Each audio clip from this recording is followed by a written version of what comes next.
জীৱনো যোৱাগৈ দূৰলৈ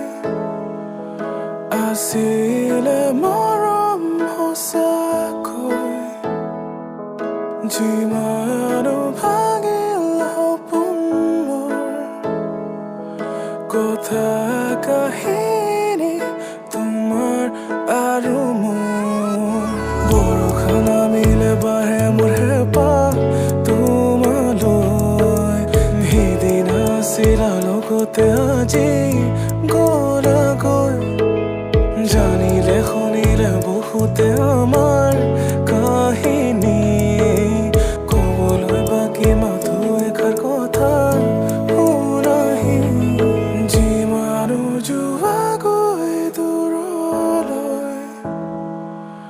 আছিলে মৰম সঁচাকৈ যিমান